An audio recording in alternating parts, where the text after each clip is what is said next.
Okay, welcome to the 16th class in this Bhagavad Gita study series. Now we are entering the chapter 4 on Jnana Karma Sannyasa Yoga. What it means is this: Karma Sannyasa means renunciation of actions. Jnana Karma Sannyasa means renunciation of actions through knowledge. So that is the main topic of this chapter. As always, we'd like to acknowledge Swami Paramatmananda Saraswati for the traditional rendering of Vedanta as was done for over 1,000 years, starting with Adi Shankaracharya. Say a small prayer. Om Shri Gurubhyo Namaha Sadashiva Samarambham Shankaracharya Madhyamam Asmatacharya Paryantam Vande Guru Paramparam. Salutations to the lineage starting with Lord Sadashiva, with Adi Shankaracharya in the middle, and continuing up to our immediate teacher, Swami Paramatmananda Saraswati. Okay, so now I'd like to just recap what we've studied so far. The teaching of the Bhagavad Gita actually starts with the 11th shloka of the second chapter, and the first 6 chapters is called Prathama Shatkam. Shatkam means a collection of 6. Shat means 6 in Sanskrit. Shatkam is a collection of 6 chapters. So Prathama means first, the first 6 chapters. The main topic in this is the Jiva Swarupam, the nature of the Atma. Then the second topic, which we saw in the last chapter, is Karma Yoga. And the third topic is importance of individual effort and prayatna. So there are certain things we can control, that is where we have to act, and certain things which are not much in our control. It's a karma or prarabdha karma, whatever you call it. Certain things are already set in motion. To go against that is going to be very difficult. That's why Bhagavan also talks about swadharma. And what we can control, it's important to put in effort so we steer in the right direction. So that is prayatna. And this is already talked about in the third chapter on the control. Second chapter also, control of senses, sthita prajna, and also in the third chapter, why people commit sin, all that. And then the 6th chapter will be talked about in detail in the chapter on yoga. So this is how it's always important to come back to this. This is how the Bhagavad Gita is organized. It is based on division into 6 chapters each. So there are totally 18 chapters. So you have the first 6, middle 6, and the last 6. And they follow the Maha Vakyam, the great equation called Tat Tvam Asi. It is found in the Chandogya Upanishad. It can be written as Tvam Tat Asi. You are that. You refers to the Atma. That refers to Brahman, the consciousness. Atma and Brahman are one and the same. So it is like saying the space within the house is the inner space, the space outside is outer space, or the space within the earth is the atmosphere, inner space, the space outside is the outer space, stellar space. But it's all space. It's one continuous thing. Like that, the Atma is one continuous thing. Atma and Brahman are the same. But in the context of the body, they call it Atma. In the context of the universe and everything, it is Brahman. So, Tvam, you, Tat, that, Asi, are. You are that. That's what it means. So, the first, the most important topics is the nature. Nature of what? In the first 6 chapters, nature of the Atma. The second 6, nature of Ishvara. And in third 6, it shows Jivatma, Paramatma, Swarupa, Aikyam, both are the same. In the second chapter, the second topic is Karma Yoga. What type of sadhana or practice you do to achieve the goal of self-realization, knowing that one is your You're not the body, you're the Atma. So I've told this before, this is actually a very important thing. In the study of Vedanta, we first think, before the study, we think, I am the body. So we identify with the body. That's why we get so worried if something happens to the body. In the second, when you start studying the Bhagavad Gita a little bit, you will think, oh, so there is something called a consciousness in the body, which is not a product property of the body. And so this is great. This is actually, now the realization dawns that you're more than the body. But then the big step is when you realize, I am that consciousness. That is a big step. And this is where the knowledge happens. And finally, this is something which is very difficult for most people to swallow. This is close to enlightenment, moksha. One realizes it is not just that I am the consciousness, I am the same consciousness everywhere in all bodies, not just in all bodies, in the entire universe. That is Aham Brahmasmi. That's hard for many people to swallow. But that is the final realization, 4 steps. Okay. So the second portion is, so first is the nature of the entity, nature of jiva, God, and the oneness. Second is what kind of sadhana or effort we put in towards this goal. Here in the Prathama Shatkam, it is Karma Yoga. In the middle section, it is Ishvara Dhyanam, meditation on God. In the third, it is Jnana Yoga. It starts with Kshetrajna Vibhaga Yoga in the 13th chapter. Then in the third portion of comparison, third topic of comparison across all 3 Shatkams is what the tool using which the sadhana is performed, right? So for karma yoga, like meditation, asana practice, all that, you need individual effort. So it's called prayatna. Then in the Madhyama Shatkam, it is Ishvara Anugraha, that is the grace of God. That's the tool to help you achieve what you want. And in the final, the tool is Satguna or values to purify the mind. So it's talked about in great detail in the 13th chapter, 16th chapter, 17th, and also in the 18th. Okay, so this is how the Bhagavad Gita is organized. So it's very important to come back to this again and again so that we have a very clear logical flow. Now, let's look at the distribution. I gave you a big picture overview of the Bhagavad Gita. Now, in the first 6 chapters, I already told you the 3 topics, right? Jiva Swarupam, Karma Yoga, Prayatna.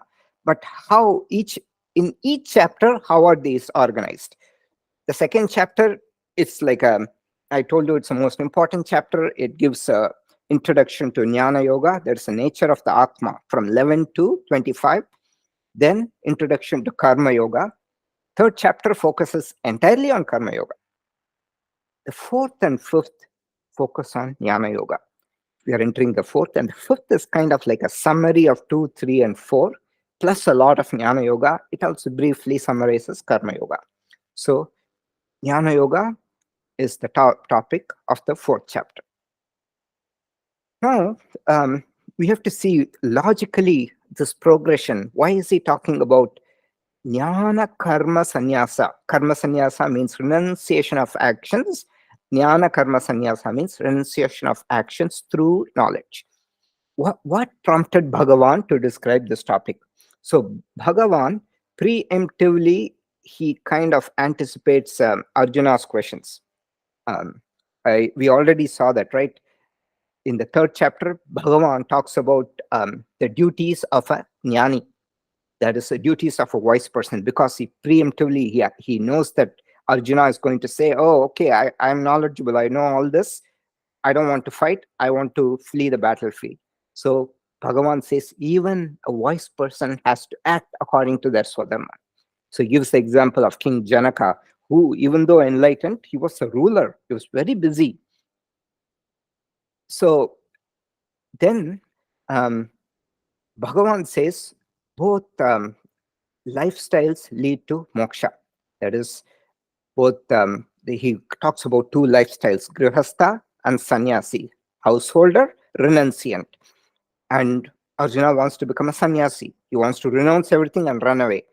So he says in the grihastha or householder lifestyle, there's more actions, less time for knowledge, studying scriptures.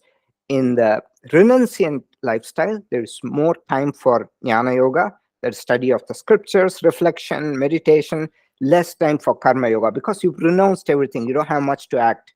So, and you live off whatever alms the society gives you. Now, Arjuna could ask a question. Okay, Bhagavan, you are saying that both paths, the householder path and, and the renunciant paths, both lead to moksha equally effectively. Okay, so Bhagavan is telling him to stay in the householder path. Don't run away to become a sannyasi. However, the householder lifestyle has less time for pursuit of jnana because you have so many duties, responsibilities, right? And then further you say that knowledge, jnana, is the only way to moksha. Remember, these two steps, elementary school, high school, only from high school you graduate. High school is like jnana yoga, elementary school is like karma yoga. So then Arjuna can ask a question. How can a path with less time for jnana lead to moksha? Okay, so Bhagavan preemptively understands this question, and that is why he brings about this topic of jnana karma sannyasa. He says, Arjuna, just do all your actions, but with a detachment through knowledge that you are not acting. You are just like the electricity enlivening everything. It is the prakriti, gunas born of prakriti, which act. And we saw that prakrite kriyamanani gunai karmani sarvashah ahankara vimudam sanmit kartaham iti manyate. So it is the gunas of prakriti which act. You are the sakshi, electricity that is enlivening everything. So with that, when you act, you can get liberation in the grihastha lifestyle itself. So that is the core of this chapter. And usually every chapter has another topic. So in this, we don't have 5 topics like chapter 3. Here there are 3 topics. The first one is avatara. Avatarati means descent of Bhagavan into the world. Incarnation. It's called incarnation of Lord. This is 14 shlokas. Then the main topic is jnana karma sannyasa, after which this chapter is named, shlokas 15 to 24. Then Bhagavan talks about what is the sadhana to attain this knowledge? What is the practice? How do you get this knowledge? And what are the fruits of this knowledge? This is the last portion. Okay, with that, we'll get into the first portion, which is avatara, that is the incarnation of the Lord. So when we talk of Bhagavan's incarnation, so the most prominent is the Dasha Avatara of Vishnu. So we'll see slowly, we'll see some of these stories. There is Matsya Avatara, the fish. Then there's Kurma Avatara, Kurma, the tortoise, right? When the whole ocean was churned, we've seen this story before. Bhagavan comes as a tortoise to support the mountain, which was used as a ladle, and Vasuki as a rope to churn the ocean to get the nectar. Then there is a Varaha Avatara, the boar. He lifts the earth from the ocean. Then Narasimha Avatara, then Vamana Avatara, child, and then Parashurama, Rama, Krishna. Some people include the 9th avatar. Some people include Buddha. Some people don't include Buddha. They sometimes instead of Krishna, they just put Vishnu here, and sometimes people include Hayagriva. And in the 10th, it is Kalki. This Avatara has not come. This Avatara will come in the Kali Yuga sometime, but that is the 10th Avatara. So that's what it says. So the two Mukhya Avataras, the most of Bhagavan, are the Rama Avatara and the Krishna Avatara. Mukhya means important. See, why is it important? Because only in these two teaching is involved. Rama did not preach. He showed by example how to live.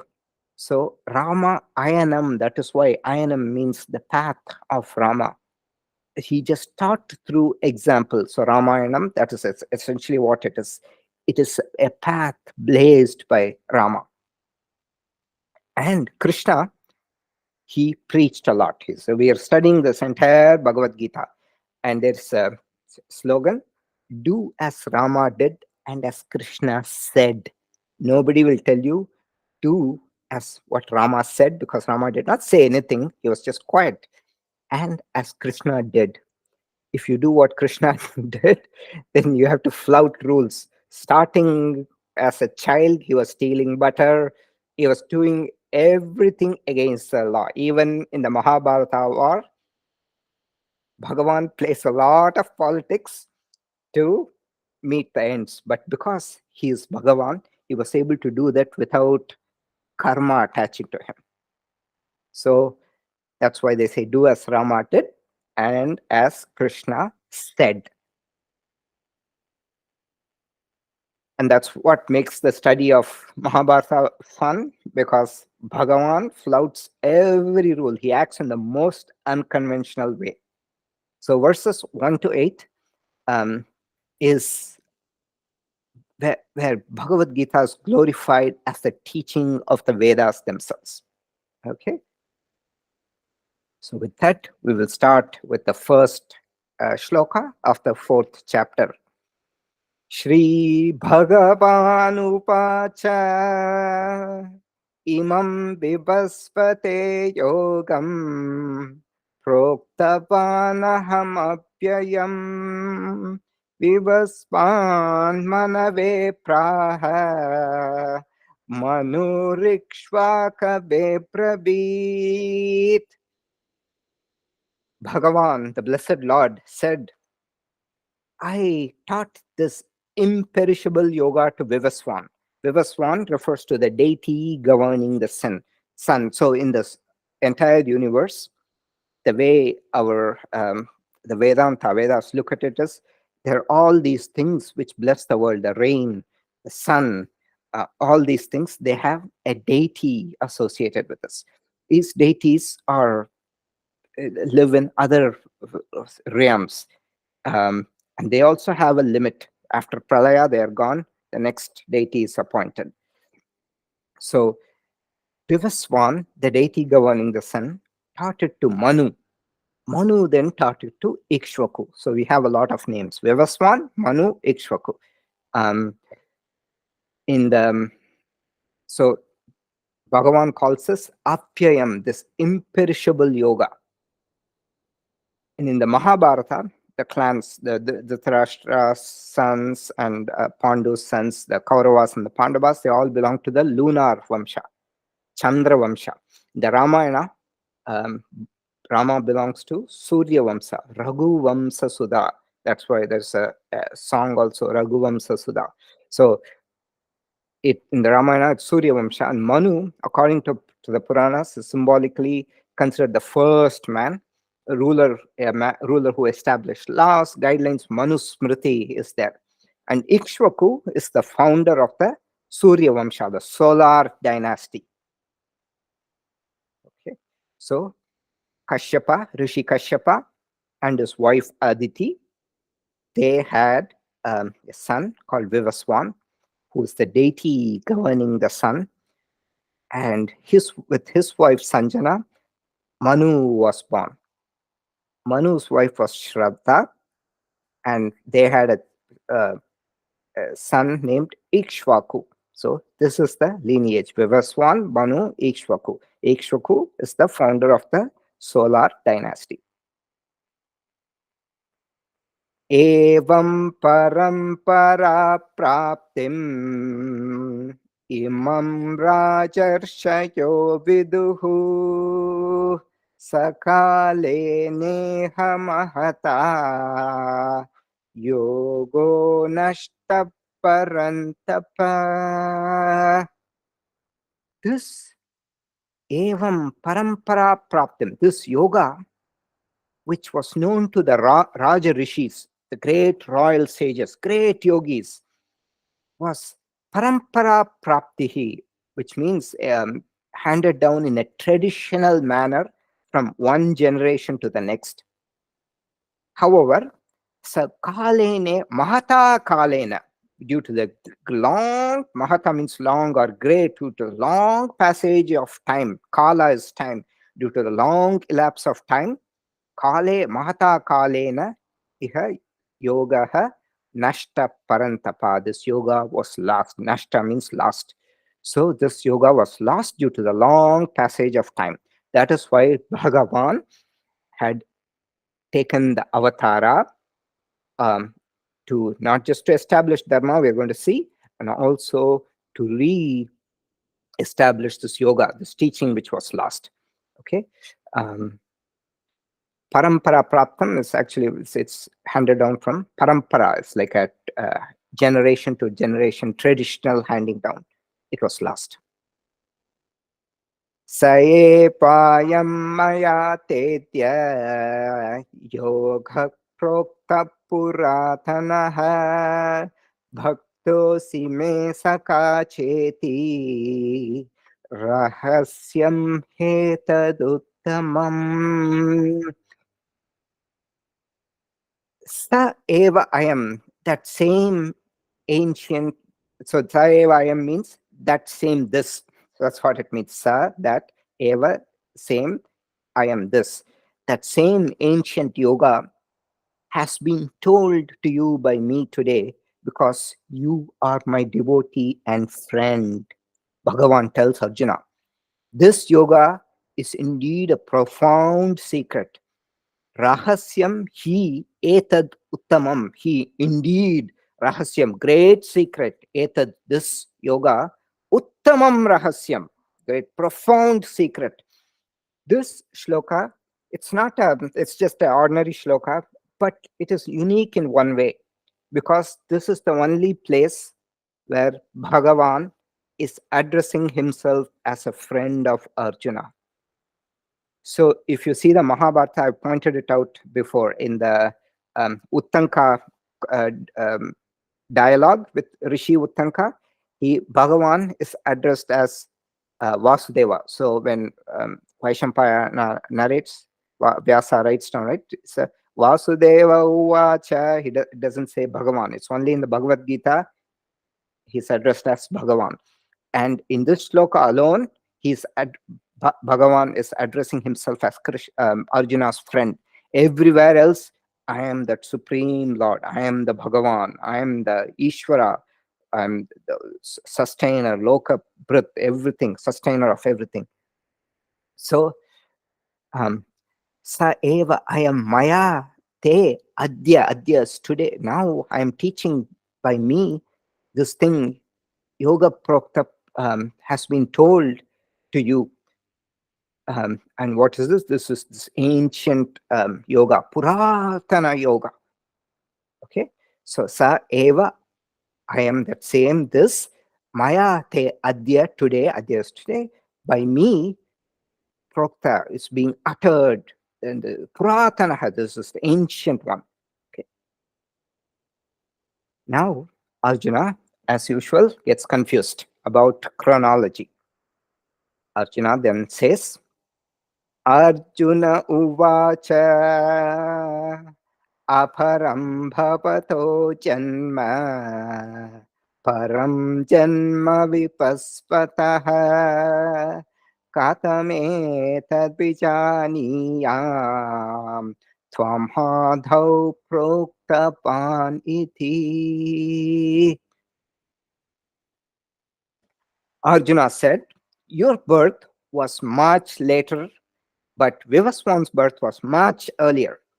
How then am I to understand that you thus told this to Vivaswan in the beginning of creation? From Adav Proktavan iti. Adav, in the beginning, Proktavan have told this thus. Iti is thus. Okay. Aparam bhavato janma. Aparam means after. Your birth is much after. Param janma vivasvataha. Here, param doesn't mean big. It means just long ago. Vivaswan's birth was much earlier. How am I to understand that you thus told this to Vivaswan in the beginning of creation? Okay. Then Bhagavan clarifies. Shri Bhagapanuvacha Bahuni me vyatitani Janmani tava charjuna Tanyaham Veda Sarpani Natvam Veta Parantapa. Here Bhagavan said, Bahuni me vyatitani. Vyaktam is manifestation, or here many births have gone by for both me, Tavacha Arjuna. Tava is you also, you also, and you Arjuna, both. Many births have gone by for both me and you. Thani, those births, aham Veda Sarvani. I know them all, but you do not know them. So many births have gone by for both of us. I know them all, but you do not know them. And how does he address Arjuna? Param tapa. Tapa is heat. Arjuna is called the scorcher of force. He just burns his enemies in battle. That's strong he is. So Bhagavan is calling him scorcher of force.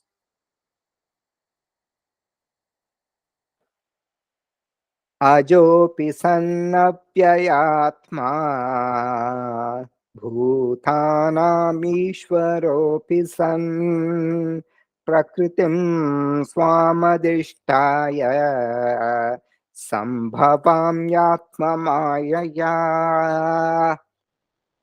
This is a very beautiful shloka. So it shows how Bhagavan takes descent, avatarati, descending down. Sun means being, even though being one who is unborn. Ajo means ja is janma, birth. Aja means unborn. Ajo pisan, though being unborn. Avyak son, avyayatma. Avyayam means perishable. So vyayam means perishable, avyayam means imperishable. Even though being imperishable, bhutanam ishvaro pisan, and even being the Lord of all beings, I still have to follow the laws of nature when I come into the earth. Prakritim swam adhishtaya. I just can't do it like this. I controlling my own prakriti. Prakriti feels, see the word, let's just call it material cause. So in the universe, there are two aspects. There is consciousness, there is prakriti. Prakriti is matter, energy, everything. Prakriti inert. Consciousness has conscious. So ruling prakritim swam adhishtaya, ruling over my own prakriti, I take a human form. And how sambhavami atma mayaya, I come into being, I sambhavam, I manifest, I come into being by my own atma. Here refers to my own maya, my own maya. Here is the first time he is using the word maya. So now in the 13th chapter and all the later chapters, this will be explained a little more, but you have to go into one of the prakarana granthas to understand what maya means. Okay, so before creation, the universe wasn't there. It was in unmanifest form. You can say it's energy. That is called maya. So it's like shakti. Purusha, consciousness, is like the masculine, and the Shakti is like the feminine. But here, it's kind of, it's just feminine gender. There's no gender associated with this, because consciousness is just consciousness. But just for, understanding, and the only difference here is the Prakriti or the Maya is dependent on consciousness. It has no independent existence. And we'll see that in the Taittiriya Upanishad, there's a example given to a spider. So so when you build a desk, let's say furniture, chair, there is an intelligent cause, nimitta karanam, and then there is a upadana karanam, material cause. Wood is the material cause, carpenter is the intelligent cause, right? There are two things. But so here we can loosely say consciousness is the intelligent cause, Maya or energy or matter is the material cause. But there's one thing: the Maya has no independent existence. It depends on consciousness. It is like a spider. Spider is the intelligent cause. It produces the web from its own body. The web doesn't have any independent existence. Only the spider has independent existence. So that is the only difference. Okay. So we'll see that later. I just wanted to give a feel for what it is. Maya. It's the first time he's using the word. Maya refers to the changeable aspect of Prakriti. It was initially energy, then it becomes matter. The entire creation comes out of Maya. It is anitya. It means, remember the definitions I told you to revise the 5 properties of Atma. If you have not done that, please do that. Without that, it's going to be difficult to understand the topic of Jnana Yoga. Atma, by definition, it's something consciousness does not change. So Prakriti changes, so it is not consciousness, because matter becomes energy, energy becomes matter, all that happens. The word ajaha, so in Sanskrit, I wanted to mention one more point. Ajaha means unborn, I told you, right? Ajaha can also be in goat. So you have to interpret words based on the context. And we'll see that in the 6th chapter again and again. Atman eva atmana tushtaha, satisfied with the self, by the self, all these things. There, Atma also refers to the mind body, it's the self. It also refers to Atma, the consciousness. So we have to understand it based on context. Okay, Sanskrit is considered a live language, which means it is very context based. You can't look at a dictionary and do that. That is the recipe for complete disaster. A lot of people do that. It'll come out as gibberish, according to great Sanskrit scholars. That's never to be done. It has to be, if one is not adept at it, the best way to learn is to learn it from a acharya, a good, and that is what we are doing. We are learning it from Swami Paramatmananda Saraswati. So just going to the dictionary and piecing together the words will end in disaster. Okay, now, so this is Narasimha Avatara. We'll see that later. When does Bhagavan take Avatara? And here I have to, this is a very important topic. So the differences between Janma and Avatara, our birth, and Bhagavan's descent, Avatarati, descending.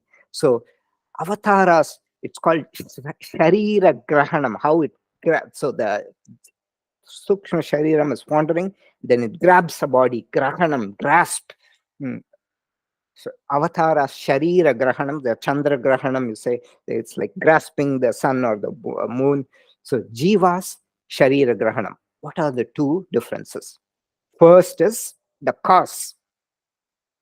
Knowledge is the cause of Bhagavan's Avatara, whereas Ajnana, ignorance, is the cause of Jiva's birth. Ishvara's Avatara involves Jnana. Jiva, Janma, is born from Ajnana or ignorance. We talk about Ishvara's descent, Avatarati, Jiva's fall. Jiva falls it is out of ignorance, because it doesn't know that it's separate. As long as the ignorance is there, the jiva keeps taking births because of all the samskaras. It is there.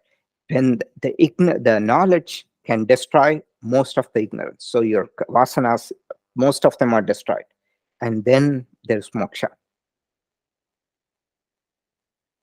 Nature, when Bhagavan takes avatara, it's a state of liberation, whereas for jiva, it is bondage. The Lord continues to be liberated because of jnana, knowledge. Nitya mukta swarupaha. So ever liberated nature. Swarupa is nature, mukta is liberated. Nitya, always liberated. So Bhagavan, when it takes avatara, is always liberated. The jiva experiences bondage. Bhadda swarupam. So bound nature. Jiva swarupam is bhautika shariram. Ishvara shariram. Jiva shariram is bhautika shariram. Ishvara shariram is mayika shariram. Straight from maya. Bhautika means, okay, I have to explain the word bhautika. So there are all these subtle things. From maya, the bhutas, 5 bhutas. What are the 5? Fire, earth, water, air, and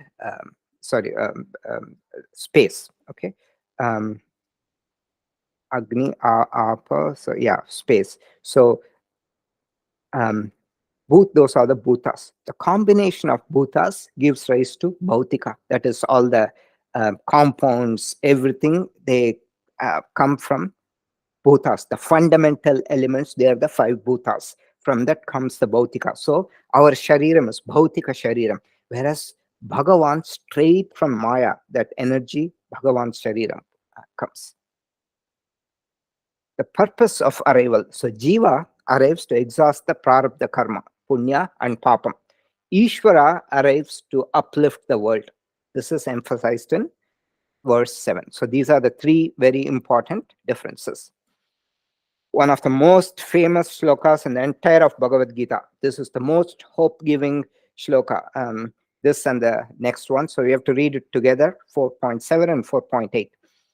Yada yada hi dharmasya glanirpavati bharata abhyuttanamadharmasya tadatmanam srujamyaham paritranaya sadhunam vinashaya cha dushkritam dharma sansthapanarthaya sambhavami yuge yuge.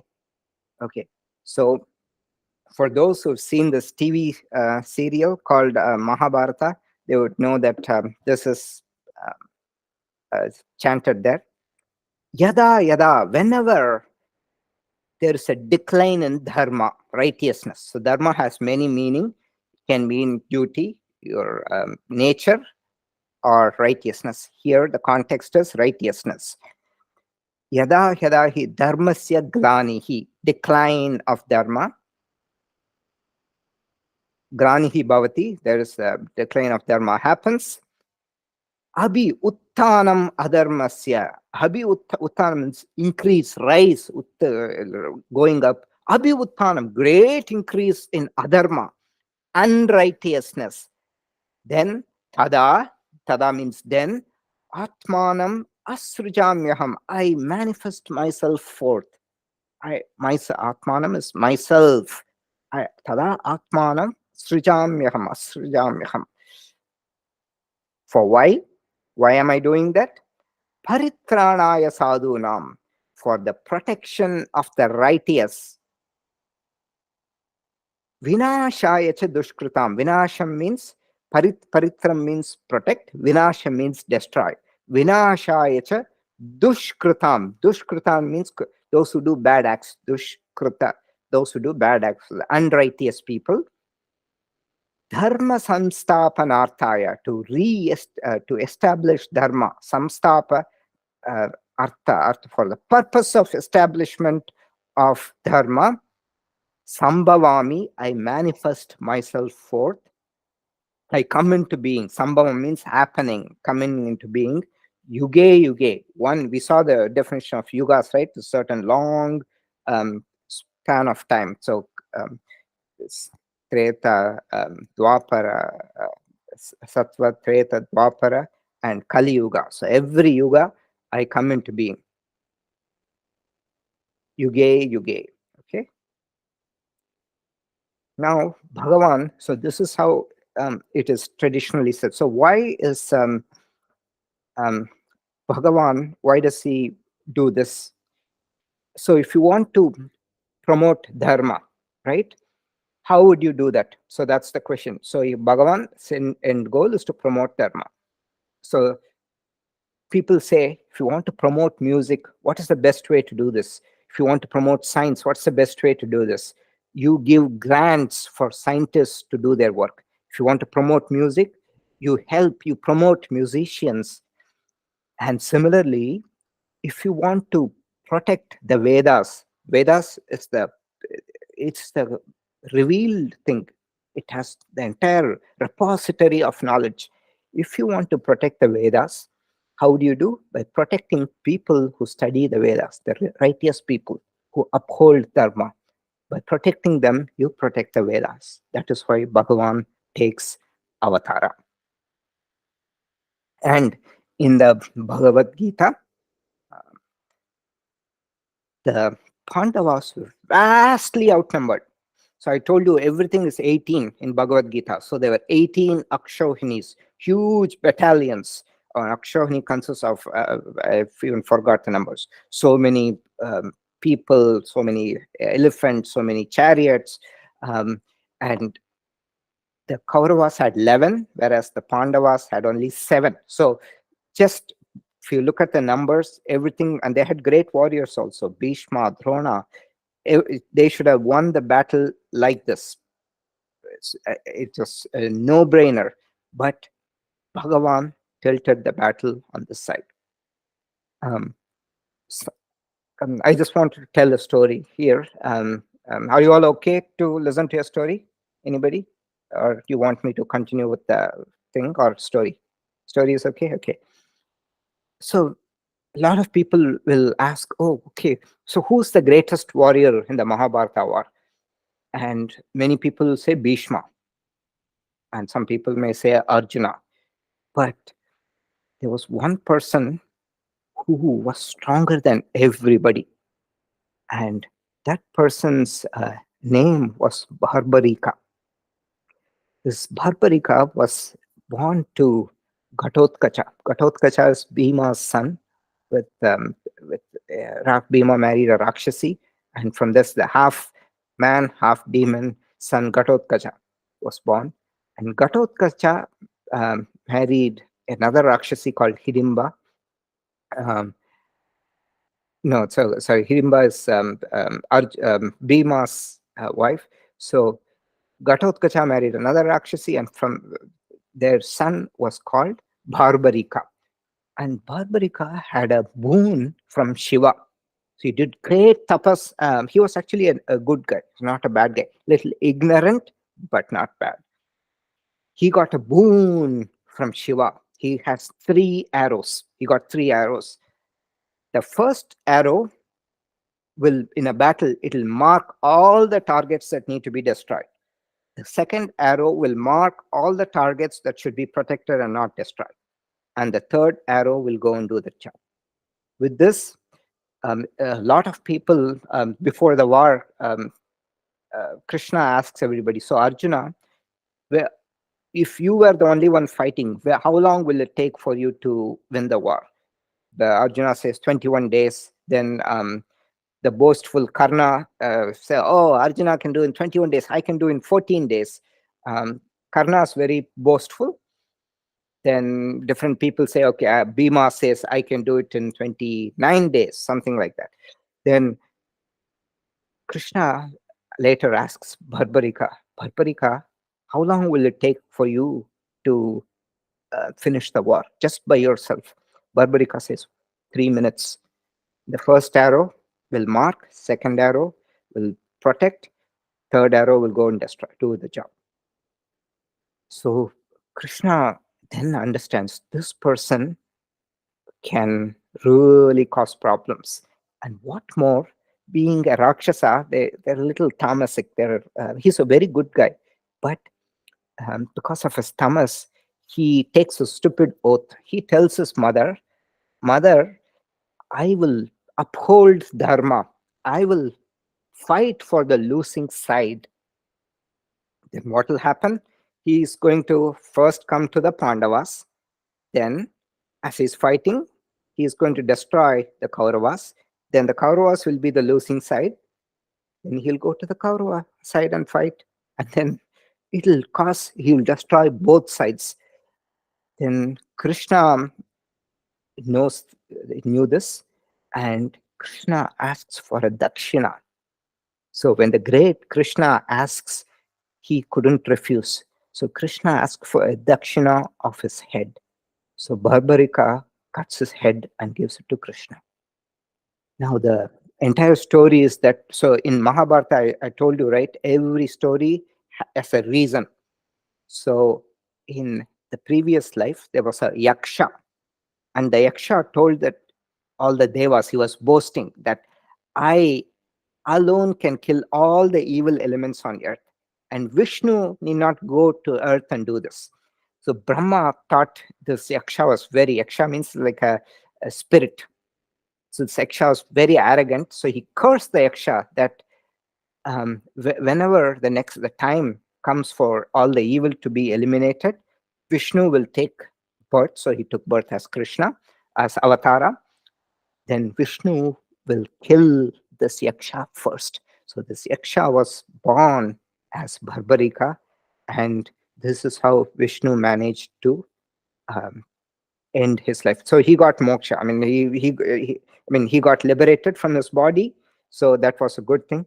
But Bharbarika had one request. So before he gave his head, please let me have my life until the war is over. And I wanted to witness the glory of the war. Place my head on top of the hill. There's also it's a hill near Kurukshetra, apparently. Apparently, that's where they placed his head. So the war was over. And then the 5 Pandavas, they got a little arrogant. Okay.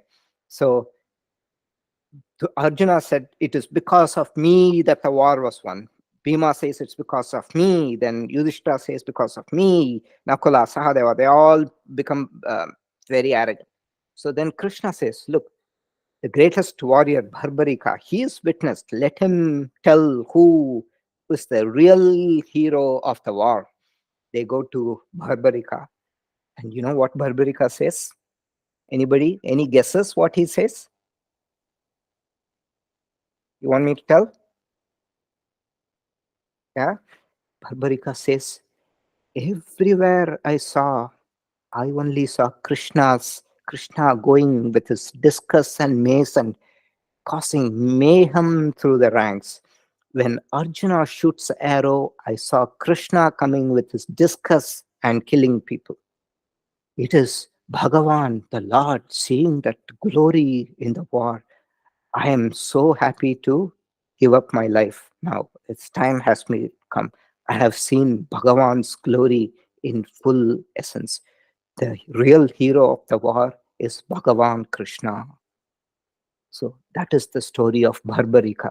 So the Krishna's avatara. All right. Now coming back to the topic. Janma karma cha me divyam evam yo veti tattvataha tyaktva deham punarjanma naiti mameti sorjuna. Janma and karma, the one who thus knows my divine births and actions in this way, O Arjuna, when they give up their body, they do not take another birth. They come to me. They get liberation, moksha. Janma karma chame divyam. Divyam means divine. Deva, div, it comes from deva, like gods. Divine births and actions. Evam tas yo veti tatvataha, who knows this in essence. Tyaktva deham, when they give up, tyaktva means giving up their body. When they give up their body, punarjanma na eti, they don't take a new birth. Mam eti saha, that person attains me alone, O Arjuna. Now, for those who've been listening to everything, you might have an inkling, a confusion thought. In the second chapter, Bhagavan very clearly says the only way for knowledge is through the only way for liberation is through the attainment of knowledge. Esham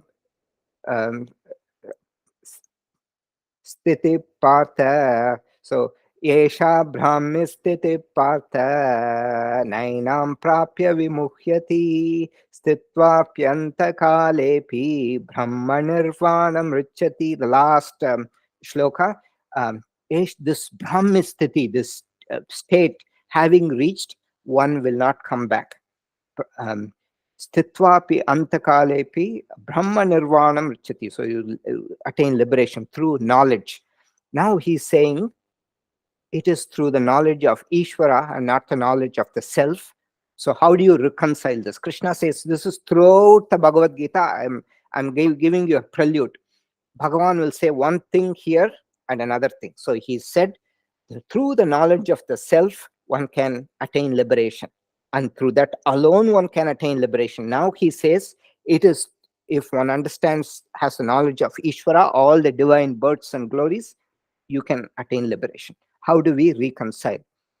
And also in the 55th shloka, Prajahati yada kaman sarvan partha manogatan atmanyevatmana tushtaha sthita prajnastadochyate. One who understands the Atma, satisfied with the Atma, that person is of ascertained wisdom, attaining liberation. So for this, you have to understand the ocean wave example, which we've seen before. Once the wave knows it is water, it is the same, it knows it's the same material that the ocean is made of. So once you know that it is essential ingredient is water, whether you know the ocean or the water, it is the same. So the wave, here the wave will get liberated. So it's just an example, but this is elaborated in great detail in chapter 7 and also in 12. The greatest bhakta, the greatest devotee, Bhagavan says, is a wise person. So Bhagavan in the 7th chapter, Chatur Vida Bhajante Mam Jana Sukriti Norjuna Atto Jignasu Artati Jnani Cha Bharatarshava Tesham Jnani Nitya Yuktaha Eka Bhaktir Vishishyate Priyo Hi Jnani Notyartam Aham Sacha Mama Priyaha. Different kinds of people seek Bhagavan. Those who are suffering, those who want money, other things, those who want knowledge, and the wise person. Wise person is the greatest devotee. Priyo Hinyani no Atyartam. I am very dear to that wise bhakta, and that person also holds me in great love. I am very dear. We are both dear to each other. Udara sarva evaite jnani atmaiva me matam astita sahi yuktatma mamevanuttamam gatim. All the bhaktas are great. Udara sarva eva ete. They're all great, but the jnani is special because jnani atmaiva me matam. Jnani is myself because the jnani knows aham brahmasmi. I actually am the Atman, which is the same as the consciousness, which is Ishvara. So Ishvara is consciousness plus Prakriti. So it's the same content as Ishvara. So the understanding Ishvara is same as understanding the Atma. So they're both synonymous. Okay. So I just wanted to tell this to avoid confusion in the future. Then Bhagavan says, Vitaraga Bhaya Krodha Manmaya Mam Upashritaha bahavo jnana tapasa puta madbhavam agataha. Free from craving, fear, and anger. Vita means free from. Raga, bhaya, krodha. Craving, fear, anger. Totally absorbed in me. Manmaya, totally absorbed in me. Mam upashritaha, taking refuge in me. Purified by the discipline of knowledge. Discipline, that is jnana tapas, tapas of knowledge, studying. Tapas is just literally, we see it's a austerity. By disciplined study of knowledge, Puta, having been purified, Mat Bhavam Agata, who have come, Bahavo, many people have attained moksha by absorbed in me, taking total refuge by study. So knowledge is needed. Purified by the discipline of knowledge, they come to Bhagavan. So with this, we will stop here.